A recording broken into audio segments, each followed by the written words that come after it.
So every now and then you see a girl doing videos, 360 camera. You come all the way to Toronto, you get a chance to chop it up. Hi, Kayla. Hello. How are you? Good, how's it going? So if I had to tell you to tell your story in 3 sentences, 3 things, what would you tell people? Give me a moment to think. I would say taking the unexpected. Now, by the way, just so we're clear, there's a man on stage barking like a dog, just so we're clear. Taking the unexpected fork in the road. I like that. You're an adventurer. She's pondering. She's thinking about the second way she'd describe herself. Trusting people is good. It's very easy to overtrust. I'll be honest with you, trusting people is not always good. I got experiences for both, good and very, very bad. I would say in this current day and age, give them 90 days before you trust them. 90 days? Ooh. I have sometimes slept on couches with someone I've only known for a day. Couch surfing. I mean, how bad was the couch? The couch was okay, the people not so much. All right, what's the third thing that you would use to describe yourself? The third thing, taking the opportunity. Seize the day? Seize the day. Carpe diem? Carpe diem. You know what carpe diem, right? No. Seize I've the heard day. of it. Oh, seize the day. Okay. Yeah, it's I think it's Latin for seize the day. Yeah. So yeah, I see that about you, and like you said earlier, you're a digital nomad. Yep. You've been out there and about. Yep. At the end of the day, you've got to do that at some point in your life, and that it's good to do that early in your life because you get a chance to see the world. You get a chance to see the things that are out there. Yeah. And so few people do that because they're afraid. They let fear hold them back. Yeah. How do you deal with fear? I will say I'm quite fortunate that I've always got my parents to back me. I've always got a home to come back to. Shout out to mom and dad. Exactly. They were immigrant parents coming to Canada, and Where'd they come from? Portugal. Portugal. Portugal, yeah. If you watch the FIFA World Cup, they were in there. They got knocked out, unfortunately. Did they go to the finals or? No. Portugal's usually good, right? Usually good. Yeah. Ronaldo played for the last time. So Hey, Ronaldo. That's a little sad, but that's okay. Yeah. I mean, yeah, Portugal's usually good. Who else is good? Argentina's good because of Messi. Yep. Who else is like a good FIFA team? Spain was well, they won. So. Spain? Yeah, they won. So your parents came here from Portugal. They came here, they worked very hard. So Did they come to Canada? Or they came to Canada, Toronto in particular. They said, hey, we love this place. I think they came because Toronto had a very big Portuguese population already. Oh, really? Yeah, so you got little Portugal, little Italy. They've got a lot of just different groups where Smile for the communities camera. come. Oh, hello. So yeah, they came here. My dad started his own business. They worked very hard. And so What I'd kind like of to business? think that heavy machinery mechanic. Heavy machinery. Yeah. Steve's involved in heavy machinery too. Yeah, you were telling me earlier, my dad's a heavy machinery mechanic.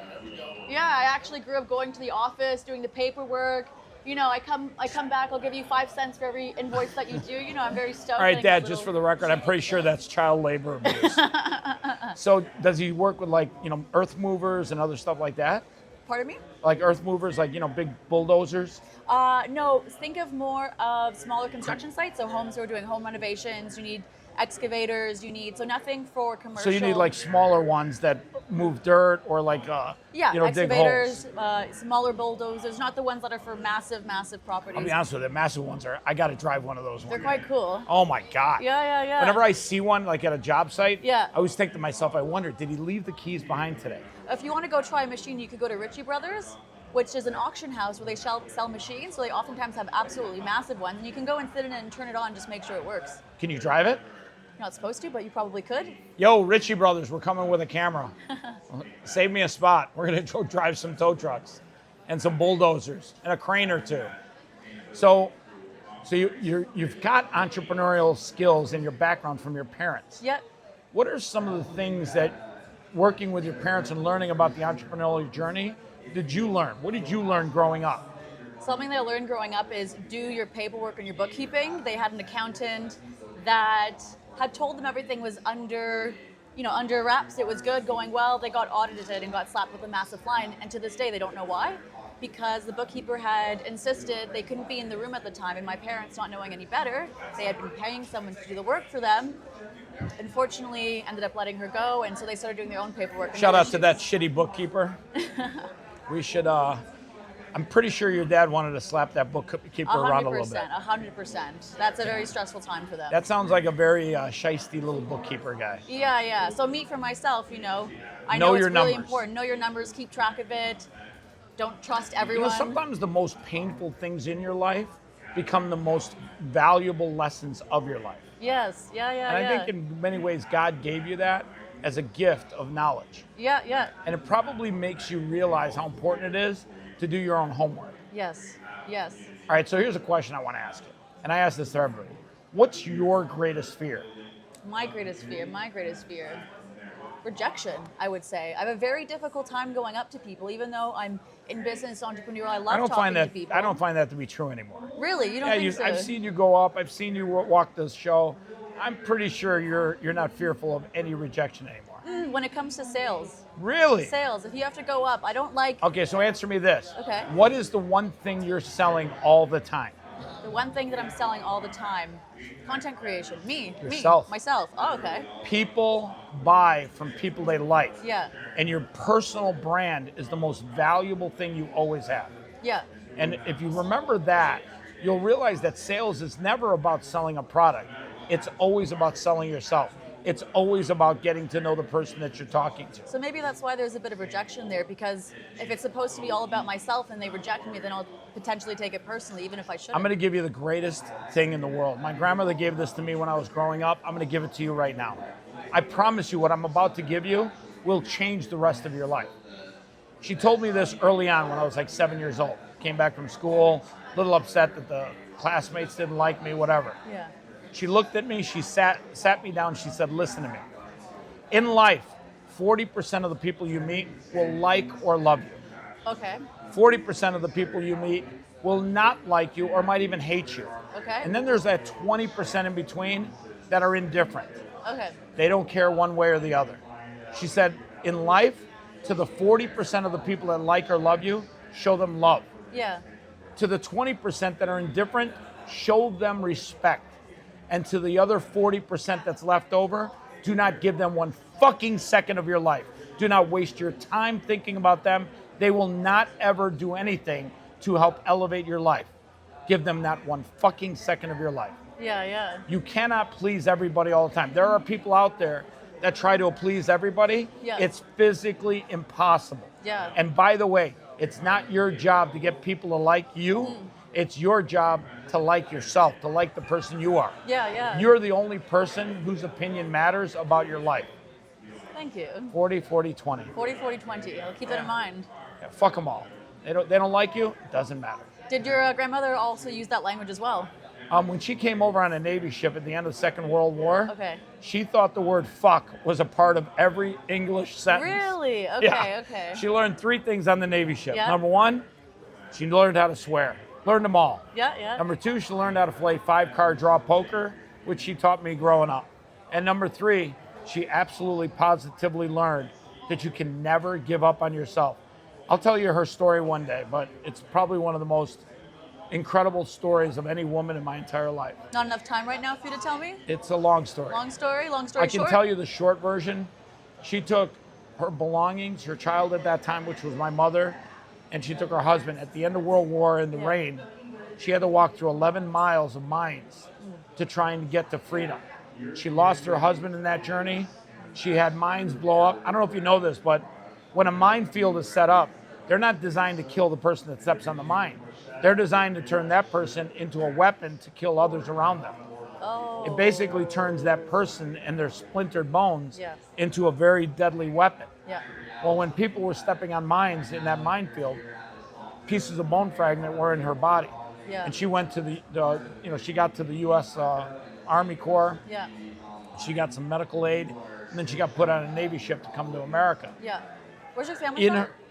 From Germany. From Germany, okay. And in the later parts of her life, even close to her death, she still had bone fragments that they found that literally she got them out of her body. Yeah. And that woman learned a lot about how rough life is. Yeah. And she was the toughest 88-pound woman I've ever met in my life. Was she a tough grandmother on you, or was she quite sweet? Beat the hell out of me. Would she?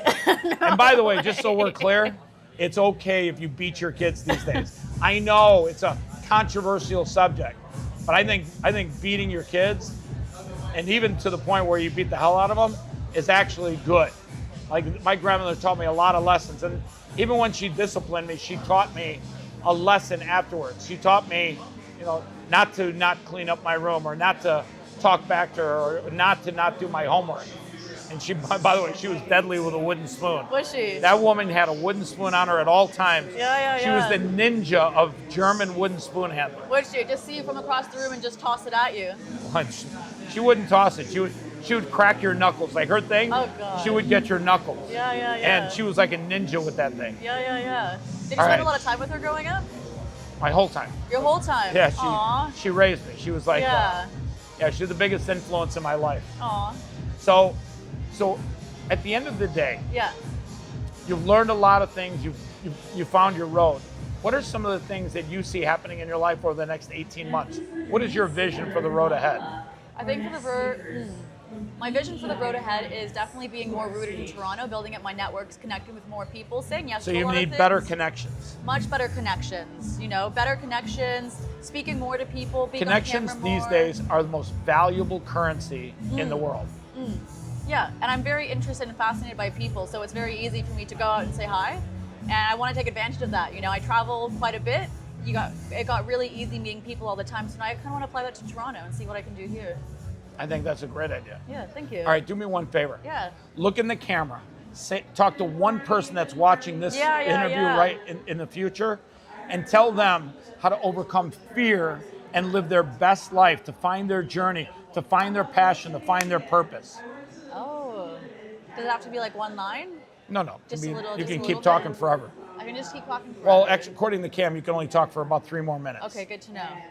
For anyone who is still deciding on what they want to do, for the first few years of my life after I turned 18, I was going to be a vet. And then eventually met a boy, changed my plans, got into journalism, and just kind of kept swapping out. And for a very long time, I was so overwhelmed and so stressed out about the fact that I didn't have a particular career path, and I thought, I've messed it up, I can't start anything new.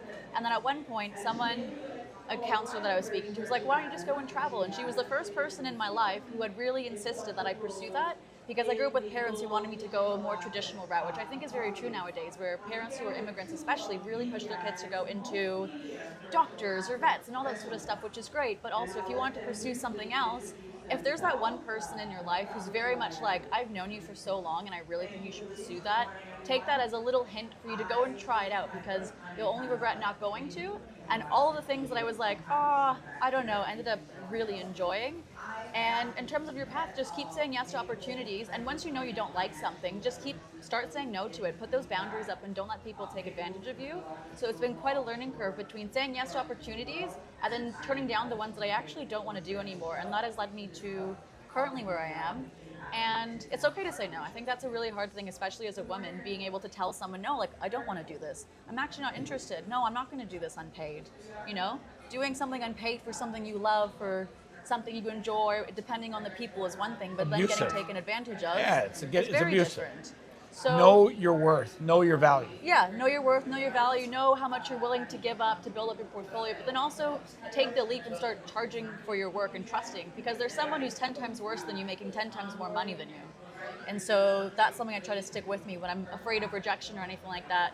The worst they can do is say no, and if I don't try, it's going to be worse for me because I'll be upset at home. So yeah. Great interview. Thank you so Did you much. have fun? It was great. I loved it. Awesome. Did you have fun? Oh, Did you enjoy it? I love it every time. Yeah. All right, here's what I want you to do for me.